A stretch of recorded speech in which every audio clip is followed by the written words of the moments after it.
أعوذ بالله من الشيطان الرجيم. بسم الله الرحمن الرحيم.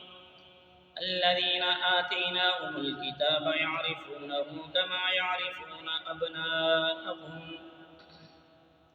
صدق اللہ العظیم. سورۃ البقرہ ہے، آیت نمبر 146 سے آج کا درس قرآن ہے. الذین آتیناہم الکتاب، جن کو ہم نے دی کتاب، پہچانتے ہیں یعرفونہ، اس کو، کما یعرفون ابناءہم، جیسے پہچانتے ہیں اپنے بیٹوں کو. وَإِنَّ فَرِيقًا مِّنْهُمْ، ان میں سے ایک فریق تو وہ ہے، لَيَكْتُمُونَ الْحَقَّ، جو حق کو چھپاتا ہے، وَهُمْ يَعْلَمُونَ، جان بوجھ کر. الحق من ربک فلا تکونن من الممترین، حق وہی ہے جو تیرا رب کہے، پھر تو نہ ہو شک لانے والوں میں سے.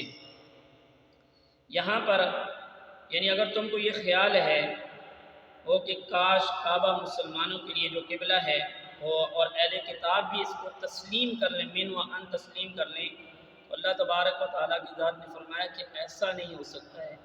یہ آپ کو اس طرح پہچانتے ہیں جیسے بہت سارے لڑکے موجود ہوں تو وہاں سے آپ اپنے بچوں کو پہچان لیتے ہیں کہ یہ ہمارا بیٹا ہے.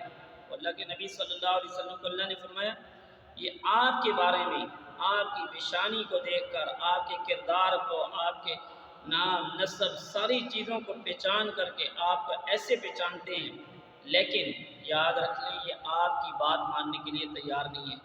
اور دوسری بات یہ ہے کہ یہ آپ کو اس وجہ سے بھی نہیں پہچان آپ پہ ایمان لاتے کہ یہ ان باتوں کو سمجھتے ہیں یہ آخری نبی ہے، لیکن یہ اپنی ضد اور ہٹ درمی کی بدولت. تو اللہ تبارک و تعالیٰ نے فرمایا کہ حق وہی ہے جو اللہ تبارک و تعالیٰ کی طرف سے ہیں. آپ ان کی باتوں کو دل پر رکھ کر اپنے بارے میں فکر اور پریشان نہ ہو کہ یہ ایمان کیوں نہیں لا رہے ہیں. ہوگا وہی جو اللہ تبارک و تعالیٰ کی طرف سے ہے. اللہ تبارک و تعالیٰ کی ذات ہمیں ان باتوں پر عمل کی توفیق عطا فرمائے.